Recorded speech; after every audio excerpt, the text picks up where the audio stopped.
اے پیغمبر کی بیویوں، تم میں سے جو کوئی کھلی ناشائستہ حرکت کرے گی اس کو دونی سزا دی جائے گی، اور یہ بات اللہ کو آسان ہے۔ اور جو تم میں سے اللہ اور اس کے رسول کی فرما بردار رہے گی اور عمل نیک کرے گی اس کو ہم دونا ثواب دیں گے، اور اس کے لیے ہم نے عزت کی روزی تیار کر رکھی ہے۔ اے پیغمبر کی بیویوں، تم عام عورتوں کی طرح نہیں ہو۔ اگر تم پرہیزگار رہنا چاہتی ہو تو کسی اجنبی شخص سے نرم لہجے میں بات نہ کرو، تاکہ وہ شخص جس کے دل میں کسی طرح کا روگ ہے کوئی امید نہ پیدا کر لے، اور دستور کے مطابق بات کیا کرو، اور اپنے گھروں میں ٹھہری رہو، اور جس طرح پہلے جاہلیت کے دنوں میں زیب و زینت کی نمائش کی جاتی تھی اس طرح اظہار زینت نہ کرو، اور نماز پڑھتی رہو اور زکوٰۃ دیتی رہو، اور اللہ اور اس کے رسول کی فرما برداری کرتی رہو۔ اے پیغمبر کی گھر والیوں، اللہ چاہتا ہے کہ تم سے ہر طرح کی ناپاکی دور کر دے اور تمہیں بالکل پاک صاف کر دے، اور تمہارے گھروں میں جو اللہ کی آیتیں پڑھی جاتی ہیں اور حکمت کی باتیں سنائی جاتی ہیں ان کو یاد رکھو، بے شک اللہ باریک بین ہے،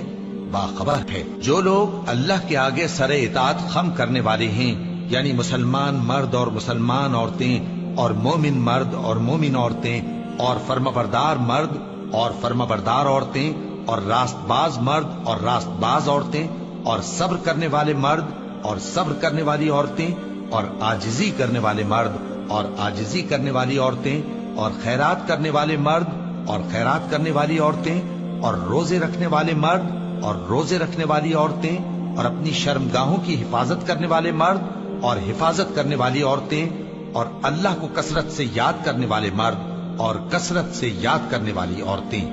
کچھ شک نہیں کہ ان کے لیے اللہ نے بخشش اور اجر عظیم تیار کر رکھا ہے، اور کسی مومن مرد اور مومن عورت کو حق نہیں ہے کہ جب اللہ اور اس کا رسول کوئی بات طے کر دیں تو وہ اس کام میں اپنا بھی کچھ اختیار سمجھے، اور جو کوئی اللہ اور اس کے رسول کی نافرمانی کرے وہ بالکل گمراہ ہو گیا۔ اور جب تم اس شخص سے جس پر اللہ نے احسان کیا تھا اور تم نے بھی احسان کیا تھا یہ کہتے تھے کہ اپنی بیوی کو اپنے پاس رہنے دے اور اللہ سے ڈر، اور تم اپنے دل میں وہ بات چھپا رہے تھے جس کو اللہ ظاہر کرنے والا تھا، اور تم لوگوں سے ڈرتے تھے، حالانکہ اللہ ہی اس کا زیادہ مستحق ہے کہ اس سے ڈرو۔ پھر جب زید نے اس سے تعلق ختم کر لیا یعنی اس کو طلاق دے دی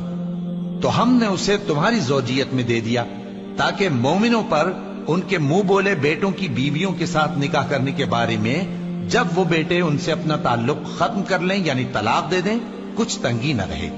اور اللہ کا حکم واقع ہو کر رہنے والا تھا۔ پیغمبر پر اس کام میں کچھ تنگی نہیں جو اللہ نے ان کے لیے مقرر کر دیا، اور جو لوگ پہلے گزر چکے ہیں ان میں بھی اللہ کا یہی دستور رہا ہے، اور اللہ کا حکم ٹھہر چکا تھا، یعنی ان پیغمبروں میں جو اللہ کے پیغام جوں کہ توں پہنچاتے اور اس سے ڈرتے اور اللہ کے سوا کسی سے نہیں ڈرتے تھے، اور اللہ ہی حساب کرنے کو کافی ہے۔